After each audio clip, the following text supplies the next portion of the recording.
Hola muchachos, welcome here. We're finishing up this bodysuit by attaching the sleeves, stitching the sides, and adding the cuffs. First, let's concentrate on the sleeves. Fold each sleeve in half and mark the center with a pin, or you can make a small snip with your scissors if you prefer. Next, align the center of the sleeve with the shoulder seam and match the armpits on the side. Pin along the edge, making sure that both edges are parallel. It's really important to keep the right sides facing each other during this process and basically all processes.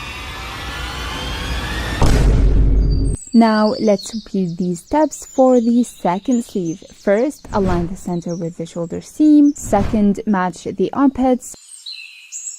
And lastly, pin everything in place. Now it's time to head to the sewing machine. I'll start by serging the edge. Using this fake overlock stitch, I position my fabric so that the needle enters the fabric on one side and exits at the edge, which is outside the fabric, giving me that serged look without needing a serger. If you don't have this stitch, a zigzag stitch will do. Just ensure one side of the zigzag goes into the fabric while the other side stays out, securing the edge nicely. This technique is particularly useful for knitted fabric, which can fray easily. With easily, I mean a lot.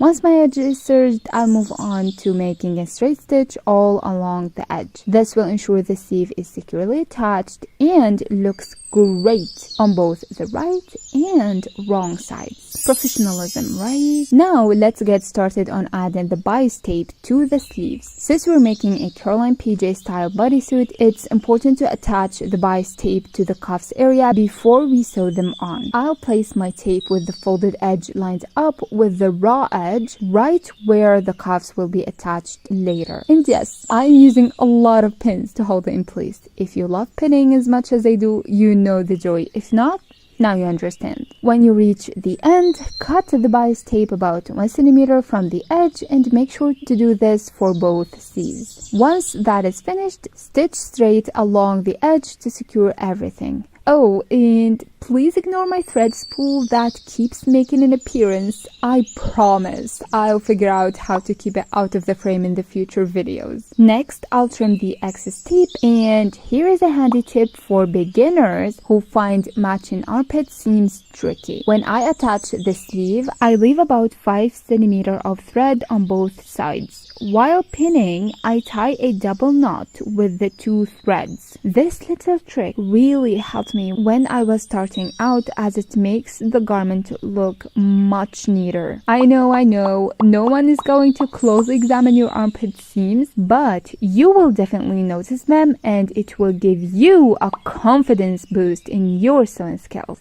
After tying those double knots, you can either trim the extra thread or leave it as is, totally up to you. Keep pinning the sides as you go. I'd love to hear in the comments if you find the pinning process relaxing or satisfying, because I personally enjoy it. If it's not your thing, just let me know and I'll cut back on those clips. And here is the final look after serging, straight stitching, and steaming the sides. To prepare the cuffs, start by folding them in half and pinning the edges together. Then go to your sewing machine, use a fake overlock or a zigzag stitch for the edges, and then a straight stitch along the edge, just like we did for the sleeves. Definitely do this for both cuffs. Next, turn the cuffs right side out and fold them in half. Mark the center point at the seam and the opposite edge. Now let's move on to the sleeves. Mark the center in the same way, placing one pin at the seam and another at the outer edge. Now it's time to attach the cuffs to the sleeves. Align the seams and the pins we placed earlier, making sure everything is perfectly lined up.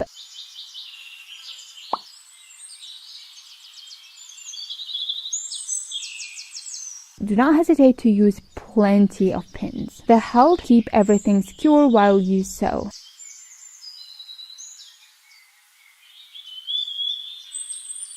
I'll be using the fake overlock stitch on my machine again, ensuring I go into the fabric and out as I serge the edge. After that, follow up with a straight stitch as close to the edge as you can. Finally, give everything a good press with an iron, and there you have it. Your onesie or bodysuit, whichever you prefer to call it, is finished. I hope you enjoyed this video series. If you did, please like, subscribe, and leave me a nice comment below, please. Don't forget to check out the playlist to catch up on all the other videos. And until next time, I'll see you next time. Bye!